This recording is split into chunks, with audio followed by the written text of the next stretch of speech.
Hello everyone and welcome back to this session. आज हम लोग पढ़ेंगे भाई कार्प में डिसीजेस क्या क्या आती हैं और प्लेजिक एंड डीमर्सल फिशेज क्या होता है।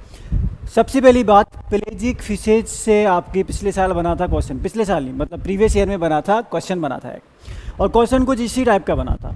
उसमें पूछा था कि इनमें से कौन सी एक प्लेजिक फिश का एग्जाम्पल नहीं है। तो आप जल्दी से मुझे इसमें से बताओ कि इनमें से कौन सी प्लेजिक फिश का एग्जाम्पल नहीं है। पर पहले हमें ये पता होना चाहिए कि भाई प्लेजिक फिश क्या है, व्हाट इज प्लेजिक फिश। तो भाई दो टर्म आपको यहाँ देखने को मिलेंगे। टर्म तो वैसे कई सारे मिलेंगे पर दो मेन टर्म है, एक है प्लेजिक और एक है क्या, डीमर्सल। डीमर्सल, ठीक है। अब ये रहा भाई हमारा ओशियन और ये रहा उसका बॉटम, एकदम नीचे वाला पार्ट। जितनी भी फिशेज सरफेस या सब सरफेस में रहेंगी, जो भी फिशेज आपकी सरफेस वाटर या सब सरफेस वाटर में रहेंगी, उनको हम बोलते हैं कि ये हैं प्लेजिक फिशेस। और जितनी फिशेज नीचे की तरफ रहेंगी, बॉटम के पास रहेंगी, उनको हम बोलते हैं कि ये हैं क्या, डीमर्सल फिशेस। तो पहली चीज़ तो ये हो गया कि भाई प्लेजिक फिश क्या है, डीमर्सल फिश क्या है। दूसरा इसकी examples, sword fish, tuna, mackerel, ये तीनों के तीनों एग्जाम्पल हैं किसके, प्लेजिक फिश के। और लम्प फिश जो है आपका एग्जाम्पल है किसका, डीमर्सल फिश का, जो आपको नीचे देखने को मिलता है। इन सब की हम इमेजेस देखेंगे क्योंकि इमेजेस देखने को आपको थोड़े दिमाग में बैठेगा और याद जो एग्जाम्पल थोड़े आराम से होंगे, ठीक है। थोड़ा सब्र करना पड़ेगा पर उसके लिए आपको, ठीक है। चलो भाई, तो यहाँ पे थोड़ा सा यहाँ पे ये ध्यान देना भाई, प्लेजिक फिश तो मैंने आपको बता दिया कि मान लो कि ये ओशियन है, ठीक है, ये क्या है, ये बीच है, ये लैंड आ गया, और ये क्या है, पूरा ओशियन है। तो प्लेजिक फिश में भी भाई दो टाइप की होती है। एक होती है आपकी जैसे कोस्टल फिश, मतलब जो यहाँ पे रहेंगी, जो रहेंगी सरफेस में पर कोस्टल रीजन पे रहेंगी, और दूसरी होंगी जो कहाँ रहेंगी, बीच की तरफ रहेंगी, ठीक है। तो कोस्टल में हेरिंग, सार्डिन्स है, ये थोड़ा सा कोस्टल रीजन की तरफ रहना पसंद करती हैं। उसके अलावा ज़्यादातर फिश जैसे स्वॉर्ड फिश है, ट्यूना है, मैक्रेल्स है, हिल्सा है, बॉम्बे डक है, ठीक है, ये सारी की सारी थोड़ा मिडल की तरफ रहती है। ओशियनिक फिश है, एकदम समुद्र के बीच की तरफ रहती है। स्पेशली हम बात करें इंडियन मैक्रेल, ठीक है। तो भाई इंडियन मैक्रेल पे थोड़ा सा फोकस यहाँ पे किया गया है। क्यों किया गया है, क्योंकि इंडियन मैक्रेल इंडिया की क्या है, नेशनल फिश। तो ये थोड़ा ध्यान कर लेना, ठीक है। तो इसका साइंटिफिक नेम भी इसलिए कह रहा हूँ, देख लेना, क्योंकि इंडिया की नेशनल फिश होती है, ठीक है। तो ये वाली भाई कौन सी फिश है, this is very important fishes. यहाँ से दो चार एग्जाम्पल तो याद हो ही जाएंगे आपको। दिस इज ट्यूना, बड़ी सी फिश होती है ट्यूना, जिसमें प्रोटीन परसेंट सबसे ज़्यादा होता है, 25%। फॉरेन में इसकी कैन आती है, उसके अंदर टूना फिश होती है और लोग उसको खूब खाते हैं, ठीक है, प्रोटीन के लिए खाते हैं। बाकी आपको पता है कि भाई फिश, नॉनवेज की बात करते हो तो फिश आपका बेस्ट तरीका है। हाँ पता है मुझे, नवरात्र चल रहे हैं बट ठीक है, फिर भी टूना क्या है, बेस्ट फिश है, 25% तक प्रोटीन होता है। दिस इज स्वॉर्ड फिश, ये दिख रही है ना यहाँ पे इसकी लंबी सी बीक। स्वॉर्ड फिशेस बहुत फास्ट स्विम करती है, ये आपका 100 किलोमीटर पर आवर की स्पीड से भी तेज स्पीड से स्विम कर सकती है, ठीक है। हालांकि जो वर्ल्ड में फास्टेस्ट फिश है वो होती है सेल फिश, ठीक है, वो अलग है, वो सेल फिश होती है। और सेल फिश के पीछे कुछ इस तरीके से बना होता है जो उसको हेल्प करता है और ज़्यादा स्विम करने में। भूल जाओ उसको। अभी क्या याद कर लिया, ट्यूना, स्वॉर्ड फिश हो गई, और ये रही मैक्रेल। इसी तरीके से दिखती है कौन सी, मैक्रेल। इंडिया में भी काफ़ी ज़्यादा फेमस है, गोवा वगैरह में खूब मिलती है ये, ठीक है। और इंडिया की नेशनल फिश भी कौन सी है भाई, इंडियन मैक्रेल। इंडिया का नेशनल एक्वेटिक एनिमल है डॉल्फिन, ठीक है। और नेशनल फिश की बात करेगा इंडियन मैक्रेल, ठीक है भाई। आपको ये कंफ्यूज मत करना कि डॉल्फिन फिश है कि नहीं है। डॉल्फिन और blue whale, they are not fish, ये मैमल्स होते हैं, ये फिश में कंसिडर नहीं किए जाते। और ये भाई फ्लाइंग फिश है, तो फ्लाइंग फिश भी आपकी क्या है, फ्लाइंग फिश भी आपकी इसी में प्लेजिक में आ गई, ठीक है। उसके अलावा ये सार्डिन्स है भाई, छोटी छोटी जो फिशेज यहाँ पे दिख रही हैं, दीज आर सार्डिन्स। कौन सी हैं ये, सार्डिन्स है, छोटी छोटी, आपने देखी होगी डिस्कवरी चैनल पे। ये है बॉम्बे डक। भाई बॉम्बे डक की एक खास बात है, क्या खास बात है भाई बॉम्बे डक की, बॉम्बे डक आप कह सकते हो इंडिजिनस फिश है, मतलब ये आपको हर जगह देखने को नहीं मिलेगी, ये आपको महाराष्ट्र में ही जनरली देखने को मिलती है। कौन सी, बॉम्बे डक। तो ये इसकी खास बात है। हालांकि अब ये भी एक्सटिंक्ट होती जा रही है, थोड़ा कम जो है बची है, ठीक है। तो भाई प्लेजिक के कुछ एग्जाम्पल दिमाग में बैठे कि नहीं बैठे। ट्यूना देख लिया हमने, ट्यूना के बगल में थी स्वॉर्ड फिश, उसके नीचे थी मैक्रेल, और एक थी आपकी क्या, मैक्रेल के बाद में कोई एक फिश थी जो भी थी, ठीक है, सार्डिन्स थी, सार्डिन्स के बगल में थी बॉम्बे डक। तो ये सारी फिशेस थी, ठीक है, कोई तो थी tuna, sword fish, mackerel, flying fish थी, फ्लाइंग फिश। तो ये सारी की सारी प्लेजिक फिशेस के एग्जांपल्स में आते हैं। इसके अलावा दो चार एग्जांपल्स और थे, वो भी सब देख लेना, ठीक है। दो चार और थे, जैसे कि आपका हार्डिन्स है, एंचोवीज है, तो और भी कुछ एग्जांपल थे जो वहाँ पे मेंशन किए हुए हैं, एक बार नज़र मार लेना। अब देखो भाई सेकंड क्वेश्चन क्या है हमारा, कह रहे how much oil do demersal fish fillets typically content. कह रहे कि भाई डिमर्सल फिश जो होती है, क्या होती है डिमर्सल फिश, ऊपर सरफेस वाली हमने बोला है प्लेजिक, ठीक है, जो ऊपर या सब सरफेस वाटर में रहेंगी, और जो नीचे रहेंगी उनको हमने बोला है क्या, डिमर्सल, ठीक है। अब भाई एक बात बताओ मुझे, अगर हम पानी में थोड़ा सा ऑयल या थोड़ा सा तेल डाल देंगे तो भाई तेल ऊपर तैरेगा कि पानी ऊपर रहेगा, तेल नीचे डूबेगा, ठीक है। कभी भी अगर वाटर में ऑयल या तेल पड़ा होगा तो तेल हमेशा ऊपर की तरफ रहता है, मतलब प्लेजिक फिशेज ऊपर होती है और इनमें 30% ऑयल कंटेंट होगा, तेल की डेंसिटी कम होती है, वाटर में तेल फ्लोट करता है, तो प्लेजिक फिशेज में भी ऑयल कंटेंट जो है ज़्यादा होगा, 30% तक ऑयल कंटेंट देखने को मिलता है। बात करें डिमर्सल फिशेज की तो इनमें सिर्फ 1 से लेके 4% ऑयल कंटेंट होगा, कम ऑयल इसमें होता है ताकि थोड़ा नीचे डूबी रहें, सिंक करी रहती है, ठीक है। डिमर्सल मतलब होता है क्या, टू सिंक, डूबी रहती है फिशेज, नीचे रहती है एकदम। तो यहाँ पे ऑयल कंटेंट जो है वो क्या आ जाएगा, ए ऑप्शन जाएगा, थोड़ा सा कम इसमें देखने को मिलता है। अब ये है भाई क्या, these are deep sea fishes, मतलब जो आपका कुछ इनमें ये ऐसे फिशेज भी होंगे जो समुद्र में बहुत ज़्यादा गहरी रीजन पे रहती हैं, जहाँ पे जनरली लाइट भी ठीक से नहीं पहुँच पाती, ठीक है। अब देखो भाई ये वाली वही फिश है लंप फिश, जो मैंने पहले क्वेश्चन में आपको दिया था, लंप फिश है ये, ठीक है। इनकी बॉडी भी थोड़ा ना नीचे रहने के लिए मॉडिफाई हो जाती है, वो हम नेक्स्ट क्वेश्चन में देखेंगे कैसे मॉडिफाई होती है। तो भाई ये है लंप फिश, इसका नाम है लैंटर्न फिश, इस तरीके से चमक रही है, कौन सी है, लैंटर्न फिश। ये रही फ्लैश लाइट, देखो लग रहा है ना किसी ने फ्लैश लाइट जला रखी है मोबाइल से, दिस इज़ फ्लैश लाइट। इसको हम बोलते हैं कुकी कटर शार्क, इसके टीथ बड़े खतरनाक होते हैं, कुकी कटर शार्क। ये बहुत सारी फिशेस को कट भी करती है, उन पे पूरी इंजरी दे देती है। इनके जो टीथ होते हैं ना वो बहुत ज़्यादा शार्प और बहुत ज़्यादा खतरनाक से होते हैं, इनका जो ये टीथ वाला पोर्शन है, ठीक है, इसलिए इनका नाम क्या है, कुकी कटर शार्क। और ये तो भैया आप लोगों ने देखा होगा कभी टीवी वगैरह पे, दिस इज एंजुलर फिश, इसको हम क्या बोलते हैं, एंजुलर फिश। इस तरीके से ये लाइट जलती है यहाँ पे, जिससे ये अपने प्रे को क्या करेगा, अट्रैक्ट करेगा, और जैसे ही वो यहाँ पहुँचा वैसे ही तुरंत अटैक कर देता है ये, ठीक है। This is angler fish. और ये लास्ट में क्या है, lump, sorry this is viper fish, viper fish, ठीक है। याद कर लो थोड़ा, वाइपर जैसे ही दिख रहा है, लंबा सा वाइपर याद करने के लिए ना, ठीक है। तो लंप फिश है, लैंटर्न फिश है, फ्लैश लाइट है, कुकी कटर शार्क है, एंजुलर फिश है, वाइपर फिश है, तो सारे के सारे डिमर्सल फिश के एग्जाम्पल हैं। इमेजेस इसलिए अच्छे से दिखा रहा हूँ कि भाई दिख भी अच्छी रही हैं और याद करना थोड़ा सा आसान हो जाएगा, ठीक है। चलो अब मुझे जल्दी बताओ कि what characteristic is common among most demersal fishes, ठीक है। या कहना चाह रहा है कि डिमर्सल भी छोड़ो, आप चाहो तो यहाँ पे बेंथिक भी लिख सकते हो। प्लेजिक आपको समझ में आ गया भाई, आ गया। और उसके बाद हमने कहा डिमर्सल भी आपको समझ में आ गया। अब देखो डिमर्सल फिश के दो टाइप होते हैं, एक को हम बोलते हैं बेंथोप्लेजिक, ठीक है, थोड़ा क्लियर, ठीक है। एक को हम क्या बोलेंगे, यहाँ लिख दे रहा हूँ मैं, एक को हम बोलते हैं बेंथोप्लेजिक, बेंथोप्लेजिक, और एक को हम बोलते हैं स्ट्रिक्टली बेंथिक या बेंथिक बोल दो आप, ठीक है, ठीक। अब भाई बेंथोप्लेजिक और बेंथिक क्या हुआ, देखो डिमर्सल फिश हमने कहा जो एकदम नीचे की तरफ रहती है, तो नीचे में भी कुछ फिश होंगी जो नीचे से थोड़ा सा ऊपर की तरफ होंगी, उनको हम बोलेंगे बेंथोप्लेजिक, जो नीचे से क्या है एकदम बॉटम में चिपकी हुई नहीं है। अगर ये आपका बॉटम है तो वो फिश थोड़ा ऊपर स्विम करती है, ठीक है।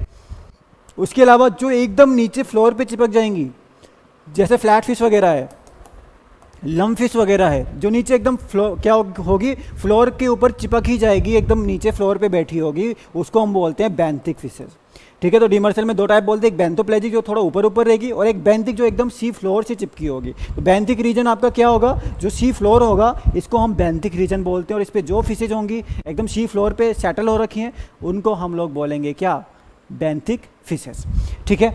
अब इनकी जो बॉडी होती है, जो नीचे बैठे हैं, ये फीड करते हैं हमेशा डेड एंड डिकेइंग मैटर पे, जो यहाँ पे डेड एंड डिकेइंग मैटर यहाँ प्रेजेंट होगा, इस पे ये फिश जो है फीड करेगी। तो इनको जो माउथ पार्ट है वो भी थोड़ा नीचे की तरफ होता है, और इनकी जो बॉडी है वो थोड़ा सा कॉम्पैक्ट होती है, ठीक है। ये वेंट्रली क्या होते हैं, फ्लैट होते हैं, दीज आर वेंट्रली फ्लैट, और आप अपने जो सबस्ट्रेट है या जो फूड है उसके ऊपर ये इस तरीके से बैठ सकते हैं, या फिर उस पर उनका माउथ भी नीचे की तरफ है तो उस पर ये फीड कर सकते हैं। तो वेंट्रली क्या होती है, इनकी बॉडी थोड़ा सा फ्लैट यहाँ पे देखने को मिलती है, ठीक है।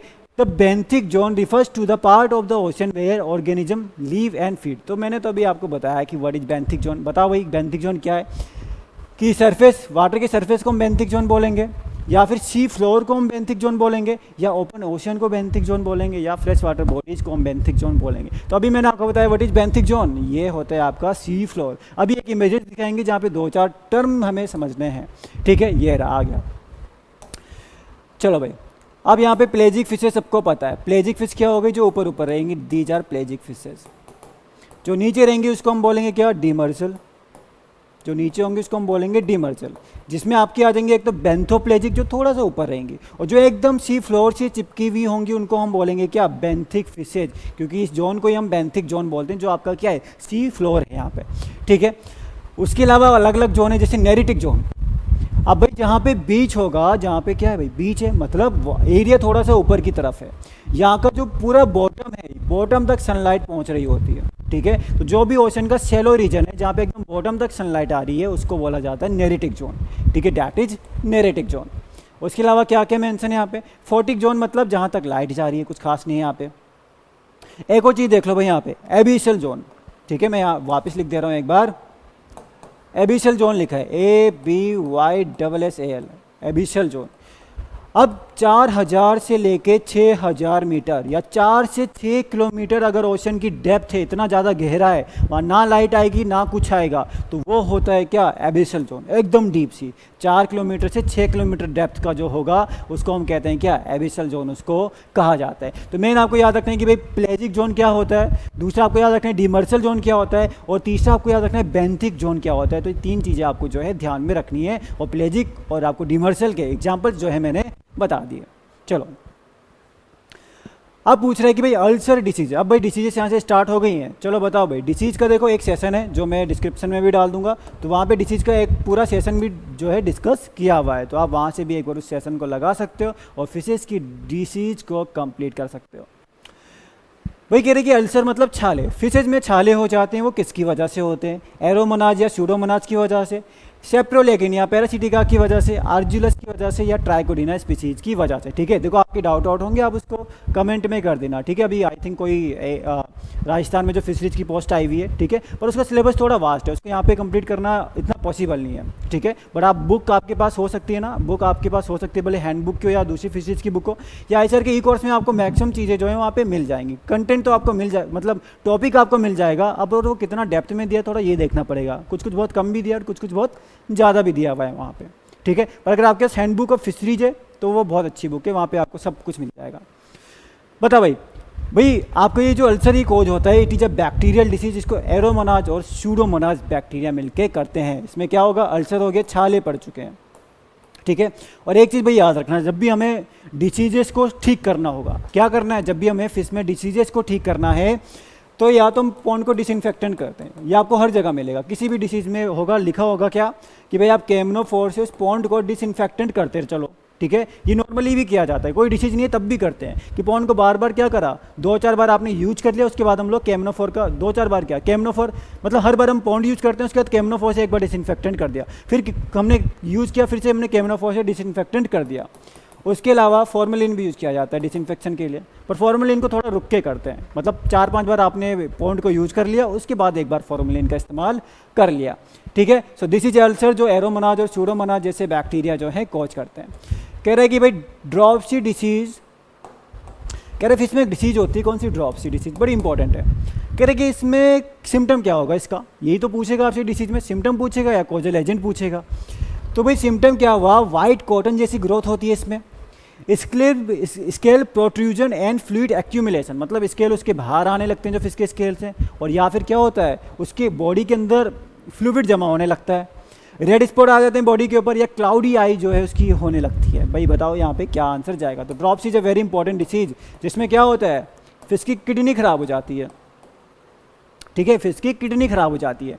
भाई अगर ये कार्प्स हैं, मतलब अगर ये फ्रेश वाटर फिश है, तो फ्रेश वाटर फिश के अंदर क्या होगा, फ्रेश वाटर फिश के अंदर, चलो छोड़ो यार, लंबा कॉन्सेप्ट है, मैं समझाऊंगा तो आप वैसे ही थक जाओगे, बस आप ये समझ लो कि फिश की किडनी यहाँ पे खराब हो जाती है, और अगर किडनी खराब हो गई तो फिश ठीक से यूरिन एक्सक्रीट नहीं कर पाती, वाटर को रिलीज नहीं कर पाती, जिस वजह से फिश की बॉडी के अंदर जो है लिक्विड या फ्लूइड जमा होने लगता है और फिश जो है वो स्वेल कर जाती है। ठीक है, स्वेल करने की वजह से इसके स्केल्स जो हैं वो थोड़ा क्या होते हैं, बाहर आने लगते हैं, ब्लीडिंग वगैरह भी इनकी स्केल्स में होने लगती है, इनकी आंखें तक जो है स्वेल होके बाहर आने लगती है पूरी की पूरी। ठीक है, तो बी ऑप्शन जो है ड्रॉपसी डिसीज में वो आपका करेक्ट यहाँ पे जाएगा। So this is dropsy disease. तो ये भी आपका एरोमोनाज बैक्टीरिया ही कर रहा है, बड़ा खतरनाक है एरोमोनाज। ठीक है, अल्सर भी करेगा, ड्रॉपसी डिसीज भी करेगा, एक और चीज़ आएगी आगे वो भी करेगा।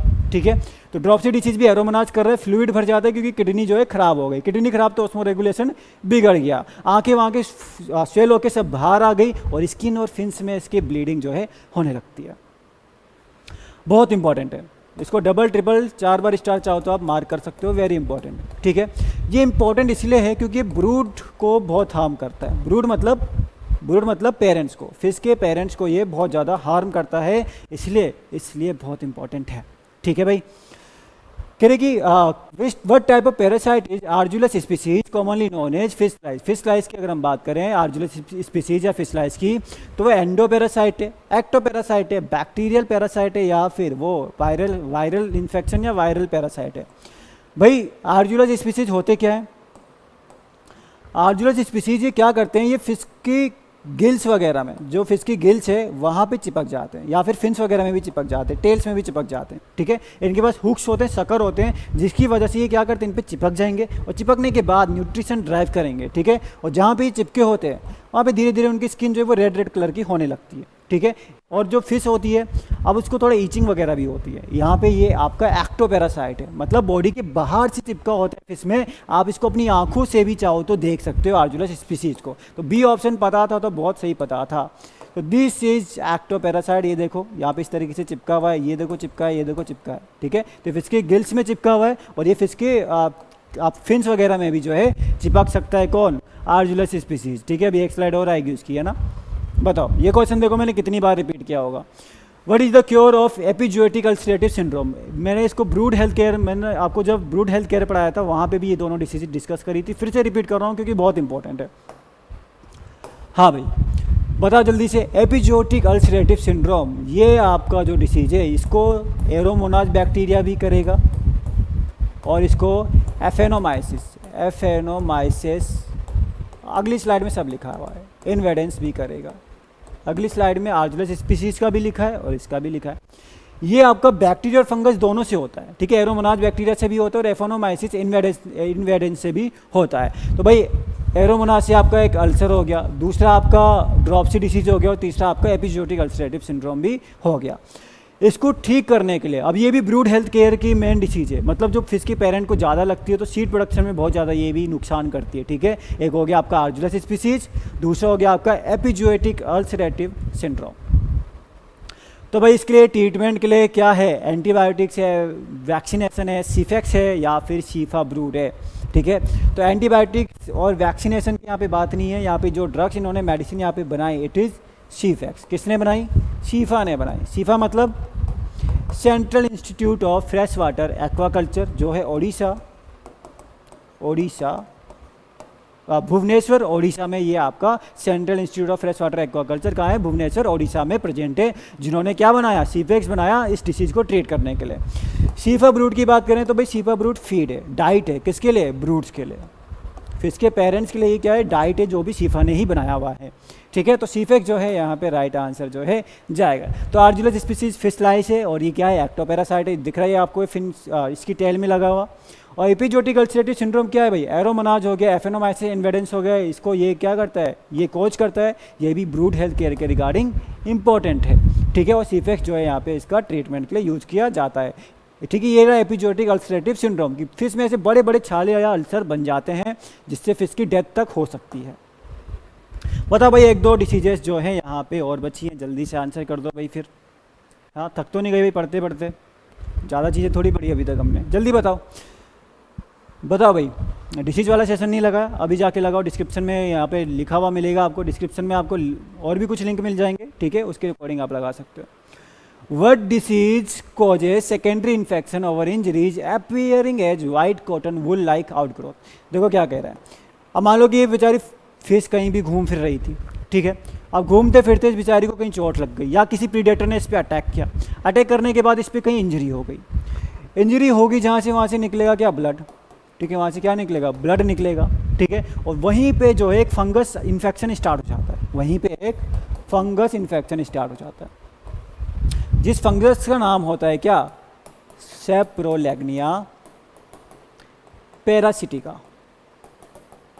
इस फंगस का नाम क्या है, सेप्रोलेग्निया पैरासिटिका, और ये ऐसी कॉटनी वुल जैसी ग्रोथ देता है। तो यहाँ पे जो आंसर होगा वो सेप्रोलेग्नियासिस जो है राइट आंसर जाएगा, ठीक है, तो इस बात का ध्यान रखना है।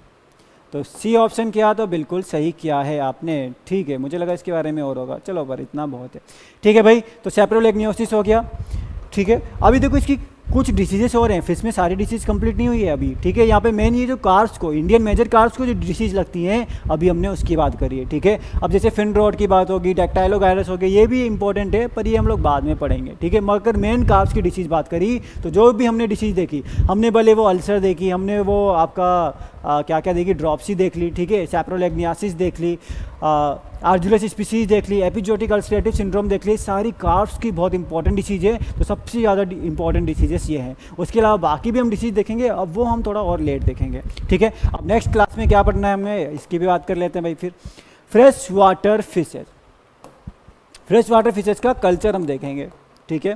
तो एक तो आपको भाई एग्जाम्पल्स वगैरह देख लेने होंगे, उसके अलावा जैसे कैट फिश का कल्चर वगैरह कैसा होता है, ठीक है। तो यहाँ पे आपके जो फ्रेश वाटर फिशेज है उसकी बात करेंगे, और उसके बाद टाइम मिल गया तो ब्रैकिश वाटर फिशेज को भी हम लोग कंप्लीट कर लेंगे। ब्रैकिश वाटर में कुछ इंपॉर्टेंट फिशेज आती है, आपका प्रॉन श्रिम्प्स भी जनरली हम इसी में कवर कर लेते हैं, ठीक है भाई। आई होप सेशन समझ में आया होगा, और हाँ भाई शेयर वेयर भी करना होता है सेशन, ठीक है। अगर आपको लगता है हेल्पफुल है तो औरों के साथ भी शेयर करो जो फिशरीज अपना कहाँ से कंप्लीट कर लें। तो अभी 2-3 क्लास और लगेगी जिसमें हम लोग को फिशरीज करनी है एकदम पूरी की पूरी कंप्लीट, ठीक है। थैंक यू सो मच, मिलते हैं आप सबसे फिर नेक्स्ट सेशन में।